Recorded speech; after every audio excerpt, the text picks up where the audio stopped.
మిత్రులారా అందరికీ నమస్తే. నేను Garidepalli Satyanarayana, new Lakshya organisation. Food corporation of India FCI అనేది భారతదేశంలో లేనటువంటి, అంటే భారతదేశంలో చిన్నపిల్లాడిని అడిగినా చెప్తారు. సో భారతీయ ప్రజల నమ్మకం విశ్వాసం ఏంటంటే మాకు కరువు వచ్చినా, అంటే కరువు వచ్చే పరిస్థితులు ఏం లేవు, ఎందుకంటే డ్యాములు కట్టుకుంటూ వస్తా ఉన్నాం మా 40 ఏళ్ళ నుంచి, జవహర్లాల్ నెహ్రూ పీరియడ్ నుంచి. సాగునీటి ప్రాజెక్టులు, ఇరిగేషన్ ఫెసిలిటీస్ పెరిగినాయి. వర్షాలు వచ్చినా రాకపోయినా పంటలు పండించుకున్న కార్యక్రమం అయితే చెరువులు కుంటలు కూడా పూడికలు తీసుకుంటా ఉన్నాం. డ్యాముల్లో ఉన్నటువంటి సిల్ట్ని కూడా, ఆ మట్టిని కూడా తీసి మళ్ళీ డ్యామ్ యొక్క సామర్థ్యాన్ని పెంచుకోవటం, డ్యామ్ గోడలు ఏమైనా క్రాక్స్ ఇస్తే మళ్ళీ వాటిని రిపేర్లు చేసుకుంటాం కార్యక్రమంలో ఉన్నాం. సో కాబట్టి కరువు ఏం రాదు. ఒకవేళ జరగరాని ఏమైనా జరిగితే, కరోనా ఎఫెక్ట్ లాగా ఏమైనా విపత్తు ఏమైనా వస్తే మాకు ఎఫ్సిఐ గోడలు ఉన్నాయా అని చెప్తారు మా నాళ్ళు గ్రామీణ ప్రాంతాల్లో ఫుడ్ కార్పొరేషన్ ఇండియా వాళ్ళు. వాళ్ళ యొక్క నమ్మకం ఏంటంటే అక్కడ ఒక 10 సంవత్సరాలు కరువు వచ్చినా బియ్యం ఉంటాయి మాకు అనేది వాళ్ళ ఫీల్. సో ఇట్లాంటి సందర్భంలో ఈ ఎఫ్సిఐ గోడౌన్ భారత ఆహార సంస్థ ఏదైతే ఉన్నదో సుమారుగా 60 సంవత్సరాల క్రితం దీన్ని పెట్టారు. లాల్ బహదూర్ శాస్త్రి ప్రధానమంత్రిగా ఉన్నప్పుడు ఆహార వ్యవసాయ శాఖ మంత్రిగా ఉన్నటువంటి సి సుబ్రహ్మణ్యం ఈ శాఖను ఏర్పాటు చేశాడు. దీనికి చైర్మన్గా ప్రముఖ విద్యావేత్త టిఏ పాయని పెట్టారు. ఆ సంస్థకు ఆథరైజ్డ్ క్యాపిటల్గా మొదటి తప్ప 100 కోట్లు పెట్టారు. ఈక్విటీగా ఒక 4 కోట్లు ఇచ్చారు. ఈ సంస్థ కేంద్ర కార్యాలయం మద్రాసు, ఇప్పుడు చెన్నైలో ఉన్నటువంటి దాన్ని, ఇప్పుడు చెన్నై అంటున్నాం కదా, అప్పటి ఆనాటి మద్రాసు, ఈనాటి చెన్నైలో పెట్టారు. సంస్థ మొదటి జిల్లా కార్యాలయాన్ని తంజావూరులో ఏర్పాటు చేశారు. అప్పట్లో ఆహార ధాన్యాల ఉత్పత్తి 62 మెట్రిక్ టన్నులు ఉండేది. అప్పట్లో దరిద్రం 44% ఉండేది, అంటే పేదలు 44% మంది ఉండేవాళ్ళు. ఇప్పుడు ఆ సంస్థ తరఫున 332 మెట్రిక్ టన్నుల ఆహార ధాన్యాలు సేకరిస్తూ ఉన్నారు అని చెప్పేసి నేను చెప్పడం కాదు, పాత ప్రణాళిక సంఘం పేరు మార్చుకున్నట్టు నీతి ఆయోగ్ వాళ్ళు చెప్తా ఉన్నారు.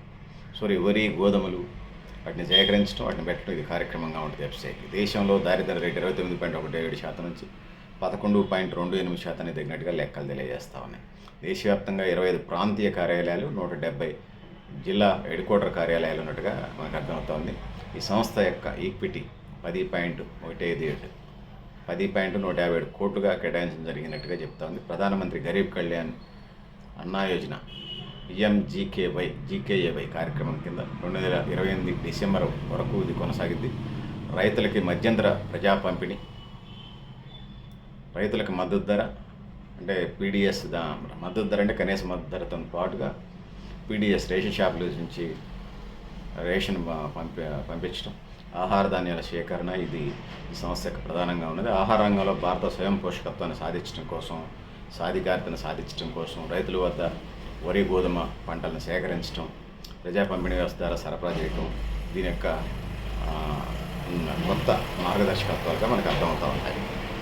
అంటే 1970 నాటికి ఎఫ్సిఐ, అంటే స్వతంత్రం వచ్చేప్పటికి 22 ఏళ్లే కదా, దాని ఎఫ్సిఐ పాత్ర చాలా క్రియాశీలకంగా ఉండేది. ఈ నేపథ్యంలో సో వేర్ హౌసింగ్, ఆహార పదార్థాలను స్టోర్ చేయటం పెద్దగా ఛాలెంజింగ్గా ఉండేది. సో ఈ క్రమంలో వాటిని నిల్వ చేయడం పెద్ద సమస్యగా ఉండేది. ఎలుకలు, పందికొక్కులతోని, నిజం ఎలుకలు పందికొక్కులతో పాటు అధికారులు కూడా ఉన్నారులే, ఎలుకల పందికొక్కులతో సమస్య ఉండేది. జాతీయ పాడి పరిశ్రమాభివృద్ధి బోర్డు మాదిరిగానే ఎఫ్సిఐకి కూడా సాంకేతిక పరిజ్ఞానం అందించేవాళ్ళు లేకపోవడం వల్ల ఈ సమస్య వచ్చినట్టుగా మనకి తర్వాత చరిత్ర చెప్తున్న పాఠం. 90 రాజకీయ అస్థిరత అందుకు తోడ్పడింది. 90లో కూడా అదే పరిస్థితి, 90 దాకా.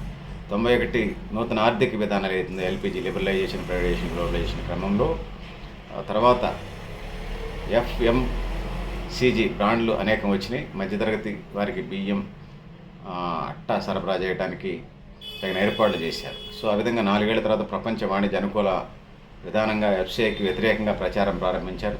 బ్లూ బాక్స్లో స్టాపుల్స్ ఉంచేందుకు WTO అనుమతి ఇచ్చింది. ఎట్లయింది పరిస్థితి పాలక ప్రభుత్వాలు. దాని తర్వాత ఎఫ్సిఐ తన ట్రెండ్ మార్చుకుంది, టెండెన్సీని రాష్ట్ర ప్రభుత్వాలకు అప్పచెప్పింది. రాష్ట్ర ప్రభుత్వాలు ఆహార ధాన్యాలు సేకరించి ఎఫ్సిఐకి అప్పగించడం అదొకటి. కొంత కమిషన్ వాళ్ళు వాళ్ళకి ఇస్తారు, ఉద్యోగాలు, వేతనాలు ఇవన్నీ కూడా. సో ఈ పరిస్థితులు ఉన్నాయని తెలియజేసుకుంటా ఉన్నాను.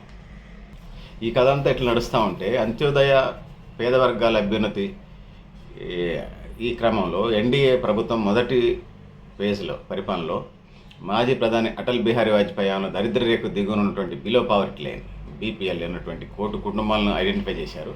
ఒక్కో కుటుంబానికి 35 కిలోల బియ్యాన్ని ఇచ్చి, బియ్యం కానీ లేకపోతే గోధుమ సబ్సిడీ ధరలపై ఇచ్చే ప్రయత్నం చేశారు. అదేవిధంగా వరి కిలో రూ. 3 చొప్పున, అంటే బియ్యం 3 రూపాయల చొప్పున, గోధుమ కిలో రూ. 2 చొప్పున ఇచ్చే ప్రయత్నం చేశారు.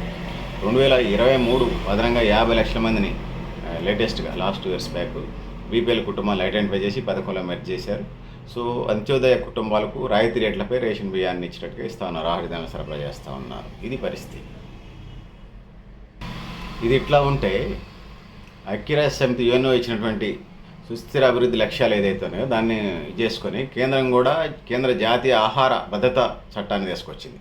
అది 2013 సెప్టెంబర్ 10 నుంచి అమలులోకి తీసుకొచ్చారు. దానివల్ల గ్రామీణ ప్రాంతాల్లో 100కి 75% మందికి, పట్టణ ప్రాంతాల్లో 100కి 50% మందికి సబ్సిడీ రూపంలో బియ్యాన్ని ఇచ్చే విధంగా ప్రయత్నం చేశారు. కేజీ రేషన్ షాపులు ఇప్పుడైతే పీడిఎఫ్ పబ్లిక్ డిస్ట్రిబ్యూషన్ సిస్టమ్ ప్రకారం, పీడిఎస్ ప్రకారం సో ఫ్రీగానే ఇస్తున్నారు. ఒక మనిషికి 90 కోట్ల మందికి పైగా 6 కేజీలు చొప్పున ఇస్తూ ఉన్నారు. దానివల్ల ఆహార భద్రత పెరుగుతుంది అనే దాని ఉద్దేశం. దాంతో పాటు గ్రామీణ ఉపాధి హామీ పథకాన్ని కూడా దీన్ని మెర్జ్ చేసినట్టుగా మనకు కనపడతా ఉంది సోదరులరా, సోదరిమణులారా. సో ఇవన్నీ ఇట్లా ఉన్నటువంటి నేపథ్యంలో రాష్ట్రాలకు బాధ్యత అప్పగించాలని చెప్పేసి ఆ విధంగా ముందుకు పోవడం జరిగింది. ముఖ్యంగా రాష్ట్రాలకు గోధుమ, వరిని సేకరించడం ఒక కార్యక్రమంగా ఉన్నది. సో 15వ ఆర్థిక సంఘం ఆహార సబ్సిడీలో పాక్షికంగా తగ్గించి ఇష్యూస్ ప్రైస్ ప్రకారం ముందుకెళ్లాలని చెప్పేసి ఆలోచన చేసింది. సో ఇది ఇట్లా ఉంటే 2022 డిసెంబర్ వరకు అమల్లో ఉన్నది ఇది ఉచిత ఆహార పథకం. కరోనా తర్వాత 2019 కరోనా తర్వాత సో ఇట్లాంటి పరిస్థితులు ఉన్నాయి. సో తర్వాత 5 ఏళ్ళు పొడిగించారు దీన్ని. 820 మిలియన్ జనాభాకు 2028 వరకు ఉచిత ఆహార, అంటే రేషన్ బియ్యం 6 కేజీలు ఫ్రీగా ఇస్తున్నటువంటి పరిస్థితి మనం చూస్తున్నాం ఎన్డీఏ ప్రభుత్వం. సో ఆ విధంగా ముందుకు పోతున్నటువంటి పరిస్థితి మనం చూస్తూ ఉన్నాం. ఇక దేశవ్యాప్తంగా మనం తీసుకున్నప్పుడు దేశవ్యాప్తంగా ప్రత్యేకమైనటువంటి పరిస్థితులు మనకు కనపడతా ఉన్నాయి. సో అందులో ఏటా 8,000 రూపాయలు ఖర్చు చేస్తున్నారు ఆహార సబ్సిడీ కింద. సో ఇది పరిస్థితి. ఆహార పంపిణీ రంగాన్ని మరింత 5 లక్షల రేషన్ షాపులకి సంబంధించి బహుళ పౌష్టికార కేంద్రాలు నిర్వహిస్తున్నారు. ఏటా ఆహార సబ్సిడీని 8,000 రూపాయలు ఒక్కదాని సెంటర్ నుంచి, రేషన్ షాపు నుంచి. అంటే ఈ ఫిగర్స్ అయితే కరెక్ట్గా లేవు. 8,000 కోట్లు 8 లక్షల కోట్లు అయి ఉంటుంది ఇది. సో ఒక చోటు నుంచి మరో చోటుకు పంపేటప్పుడు ఆహార ధాన్యాలు నష్టం జరగకుండా హై సెక్యూరిటీ కేబుల్ సీల్స్ను రైల్వే ర్యాక్లపై వేస్తున్నారు. 90% నష్టాలు నిర్వహించడం జరుగుతుంది అనేది మనకు అర్థమవుతుంది. పెద్దల మిత్రులకు ఇది పరిస్థితిని తెలియజేసుకుంటా ఉన్నాను. మీరు కూడా మీ అభిప్రాయాన్ని కామెంట్ బాక్స్లో రాయండి.